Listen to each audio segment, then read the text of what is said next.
Hey guys, it's Tiara. I'm back with another video number 2. I'm so excited to get into this today. But before I start, I just want to tell everybody thank you so much for the ones who watched my first video, for my subscribers, for the people that's watching me on TikTok and liking my stuff and things of that nature. I just want to thank y'all so much. I can't tell you enough how much I appreciate you guys. Like I said in my first video, my goal is just to talk about different things, talk about different experiences, talk about my experiences. I want to hear about y'all's experiences too, so that we can truly just create a tight-knit community where we're sharing our experiences, we're talking about things that need to be talked about, but most of all, we're encouraging and we're uplifting one another, because I believe that's what it's all about. You know, I believe you have to have people that encourage you, people that stick beside you, and people that see the best in you. And so that's what I'm trying to create with this YouTube channel and with my TikTok. So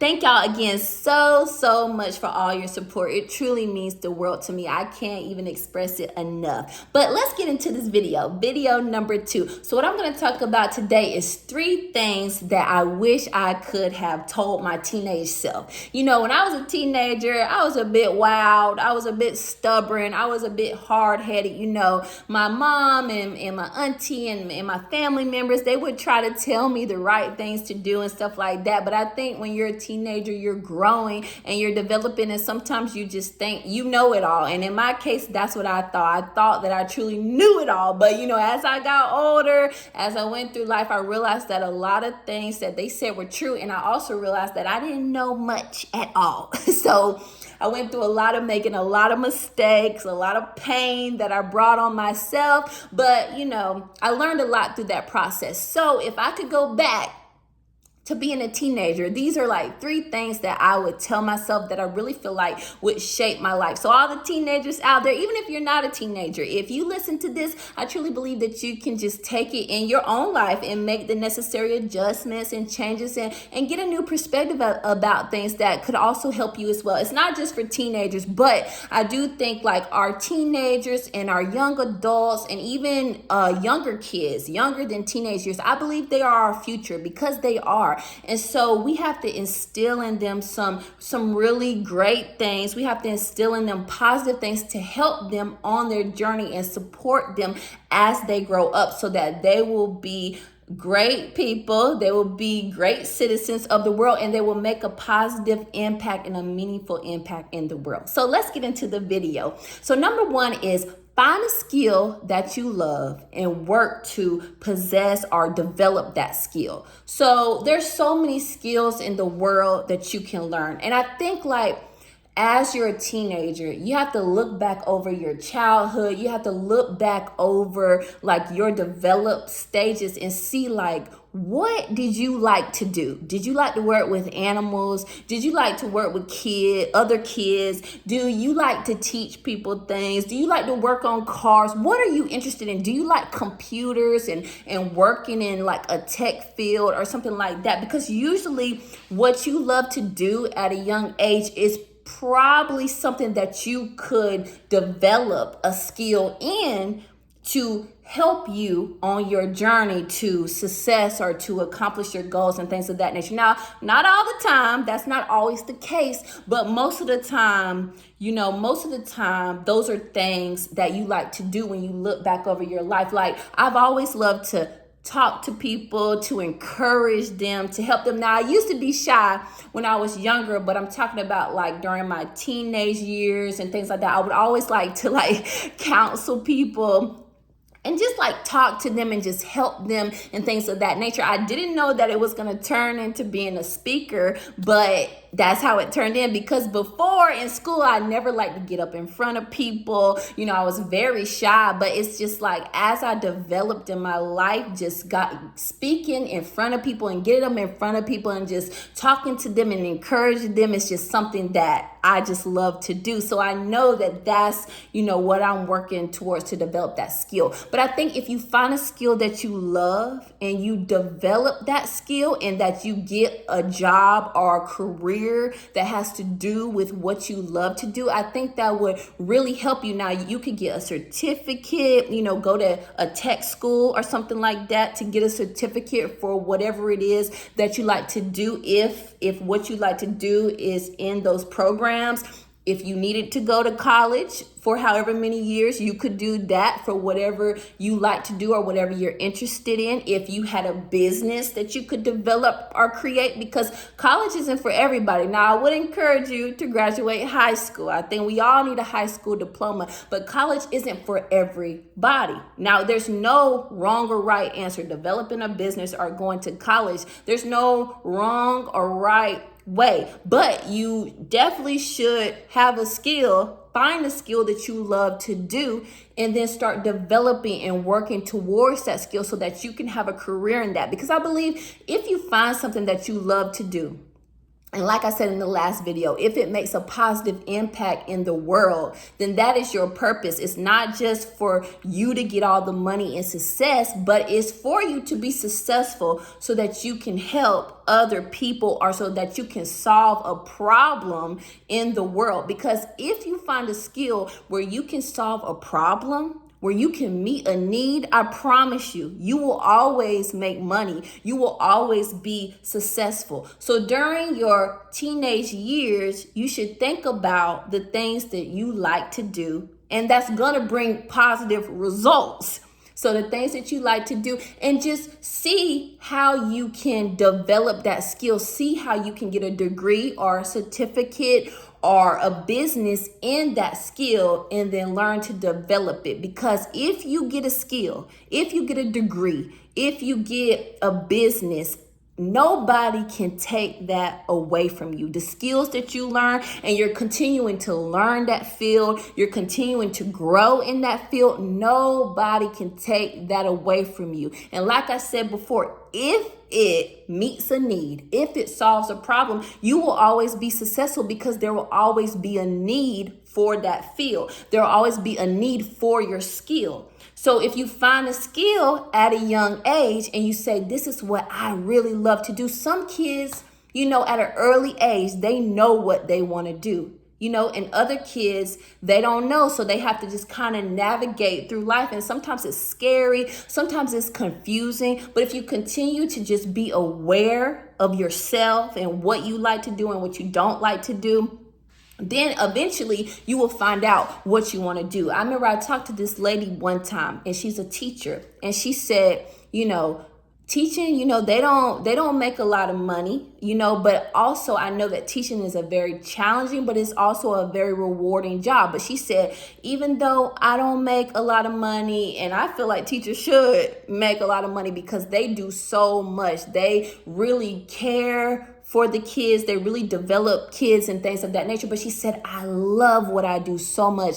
I love instilling in the kids' knowledge. I love helping them. I love watching them grow. And so that's something that she loves to do. So it's not just about the money. It's not just about the success. It's about each child that she encounters. She loves them like her own, and she does everything that she can to help them get to the next step and develop the skills to go to the next grade. So that's why I just say, if you can, just be mindful of what you love to do. Because then if you love to do it, it doesn't seem like it's work, because you love to do it. I would hate to, so many people go to jobs and they just hate the jobs. The jobs stress them out. They can't sleep at night because their job is so stressful. And they do it because they have to support their family, or because it makes good money, or they didn't develop themselves when they were younger. Because I know I didn't. So I'm speaking on experience. They just hate it. And so you want to make sure that you find something that you love to do, so that then it doesn't really seem like work. You have to work at whatever you're trying to accomplish. But I'm saying it won't seem like it's work because it's what you love to do. And like I told you, I'm going to repeat myself because it's so powerful. If you find a skill, if you develop that skill, if you accomplish it, if you get a certificate in that skill, if you keep developing and learning about that skill and learning about that field and doing that research and just keep on getting knowledge about it, And then if you get a degree or if you get a business, nothing and nobody can take that from you. So I would definitely just in your spare time, just do some self-reflection, look at what you like to do, research on what you like to do, and see what careers come up that you could get and what is the best way for you. Because when I went off to college, I didn't have a plan. I just went off because I was like, oh, I'm going to be away from home. I get to do what I want. I get to party and things of that nature. But I went with the wrong mindset. So if you are thinking about going to college, I hope that you understand that it's not something that you should be doing to go partying because you have all of this freedom. I'm not saying don't enjoy yourself, but you have to have in your mind, you have to have a plan of what you're going to do and what you're striving for. And you have to apply yourself, because there's no sense in taking out these loans and your family doing whatever they have to do to get you to college if you don't have a free ride or if you don't have scholarships and things of that nature, if you're not going to apply yourself. So just really take the time to find a skill that you love, research on that, and plan ahead so that you can at least have a plan in place. And sometimes the plan might not go exactly in detail of how you're trying to get it done, but at least you have a plan in mind. At least you have a vision and some goals that you can work to accomplish it. So remember, if you get that skill in place, nothing and no one can take that from you. Okay, and number two is sex isn't going to keep a man, a boy, or make them love you. I think when you're a teenager, especially I'm speaking from a girl perspective, a woman perspective, I think like we can get so boy crazy, because I know I was so boy crazy. And now I look back on it and I'm like, man, I should have just focused on my schoolwork, focused on figuring out, what I like to do, focused on just having a good time, but making sure that I was focused on school and focused on what was my next step going to be after high school. But I was just, oh my God, does this boy like me? Does this boy like me? Does this boy like me? Oh, I want this boy to like me so much. If I do this, maybe he'll like me and stuff of that nature. And it's like when you grow older, it's like none of that matters. And the boys that you used to like, they're off doing something else and you don't even hardly talk to any of them. Now, I know there's few cases where people have high school sweethearts and they stay with them forever, but 9 times out of 10, that's not going to happen.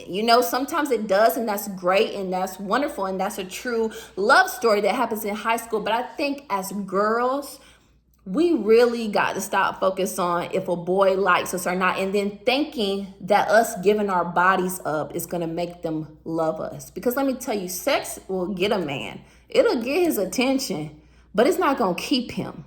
Hallelujah. I mean, sex is being thrown at men every second of every day. If you walk down the street, I'm pretty sure, this is real. This may make people mad, but hey, we're being real. If you walk down the street, I'm pretty sure there's a woman out there that would give it up to any man quick, but that sex doesn't mean love.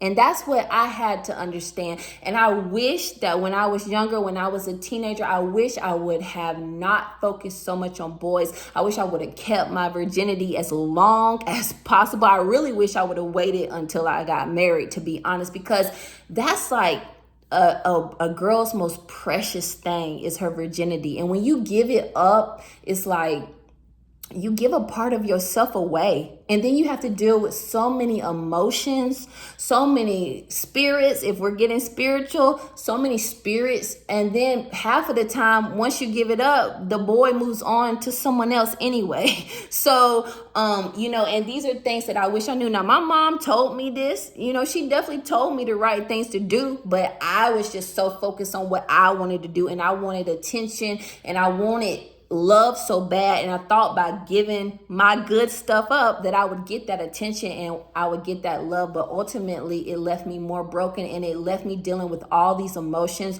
and all these spirits that at that age and at that time I didn't have the capacity to even process or deal with. So what I'm telling you, girls especially, at the age that you're at, especially like middle school, high school, boys, are not mature. They're not developed. You know, girls mature faster, but that doesn't mean that we're developed either. So if you're looking for a long lasting relationship or for them to just completely be faithful to you and all that stuff, most likely that's not going to happen because y'all are so young. So why spend time on a relationship when you can develop yourself, when you can build something for yourself that nobody can take away from you?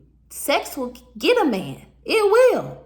But it will not keep him. And just because he has sex with you does not mean he loves you. So if you develop the habit of loving yourself first and respecting yourself first and then being focused on, I got to finish high school, I got to graduate, I either got to go to college or get a certificate or build a business for myself, then the right man will come. And at that time, he will be developed enough to see that you are valuable. But you're not even looking for that because you know that you're valuable without a man telling you that you're valuable. And I really wish that I would have known that. So we got to understand that sex and our virginity and our body is the most sacred thing we got.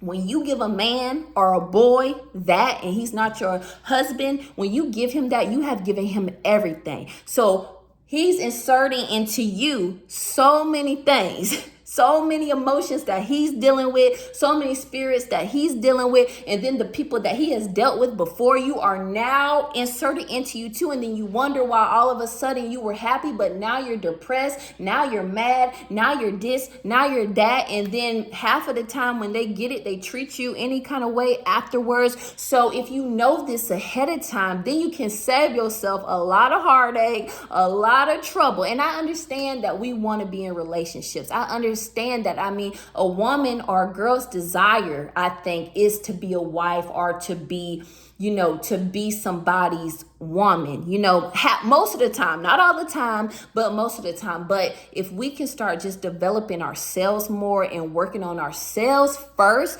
then I promise you the man that's for you will find you in his own time. You don't have to do no chasing. You don't have to look for them. When the time is right, they will find you. So remember, you can have all the sex you want, but I promise you, it's not going to leave you fulfilled and it's not going to give you the love that you think that you need. You may get attention. You may get all these likes on social media by showing your body, by being sexual and all that stuff. But if you really were to be honest with yourself, when you're all alone, you know that deep inside you don't be fulfilled. So once you learn to put value on yourself and respect yourself, then you can do things in a different way. You women are beautiful. You young girls are beautiful. And I promise you, if a boy or a man really loves you, he will wait. He will not pressure you to do anything. He will not say, oh, well, if you don't do it, then I'm going to leave you. That's somebody that don't love you. If they don't respect your boundaries, if they don't respect your beliefs, then that's not the one for you. And I promise you, you need to run for your life. Kendrick Lamar was trying to tell y'all, okay?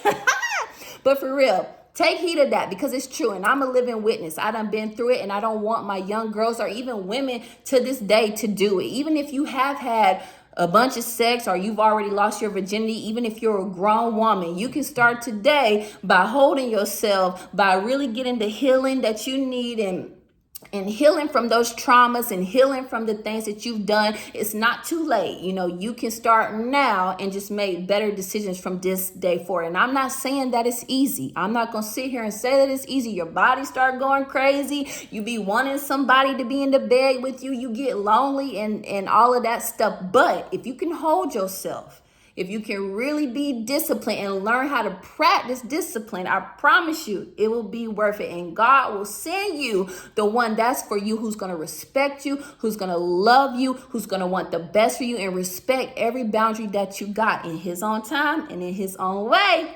Hallelujah. And then number 3 is you have to invest in knowing yourself and learn how to love yourself. So I am all about investing in yourself and loving yourself. I just think that's so important. We have to invest in ourselves. We have to invest in knowing who we are and then deal with those traumas, deal with those hurts and things before, we can really move forward in life. Because if you don't, and I've been a runner, I used to to run from all the trauma that I've been through. I used to run through all the pain, because I didn't want to deal with those things. I really didn't. I was a runner. I did not want to confront none of that stuff, but I was always carrying it with me. It never went away. I just buried it. I buried it with people. I buried it with things. I buried it with all of this stuff to try to make me feel good, but ultimately it was still there. So if you take the time to invest in yourself, to deal with those traumas, deal with those pains, deal with the childhood stuff, all of that stuff, and just take your time. It's no rush. You are a work in progress. If you take the time to really get to know yourself, then as you move forward in life, you will make better decisions because you are more whole and healed inside. Because honestly, if you're not healed and whole, you're not gonna make too many good decisions because you got all of this stuff going on that you're dealing with, that you're refusing to actually confront and face. So that's something that you definitely have to do, and something that I wish that I did. I wish I invested in myself more. I wish I dealt with my childhood trauma and got the necessary help, like counseling, talking to somebody, reading books about the things that I was going through, watching YouTube videos or something of that nature. I wish that I would have done that sooner, even though I'm doing it now. I'm in counseling now. I'm reading books about the things that I've been through, watching videos, just trying to better myself. I wish I had done that way sooner. Then, my decision making would have been better because I would have had a better sense of self and what I was dealing with. So when things came my way, I would have been able to recognize things better. Not saying I would have been perfect, but I do feel like if I would have invested in myself more and just learned to love myself more, there's a lot of things that I wouldn't have tolerated. There's a lot of things that I wouldn't have fell into because I would have respected and valued myself more. So investing in yourself is also, again, learning new skills, learning different things, just taking that quiet time to know yourself, to really soul search and see what it is you like, what it is you don't like. How did you get to the place that you're at now? Just going over your life and just really finding that true sense of self and self-awareness. Hallelujah. So those are just 3 things that I wanted to tell you guys about. I pray that it helps you. I pray that you can find something in this video that is going to help you, because I promise you, if you can really apply these things to your life, whether you're a teenager or whether you're older than that, that's fine too. If you can find something in here to help you, I promise you it will just strengthen your life and help you as a whole. So I want you to just comment down below and tell me what you thought about the video. Tell me if there's anything in here that stuck out to you, and let's build a tight-knit community. Let's get together. Let's have conversations. Let's just do what we need to do for ourselves and for Christ. Hallelujah. So I love you all, and I'll see you next time on the next video. God bless. I'm praying for you all. I'm Tiara, and I'm out.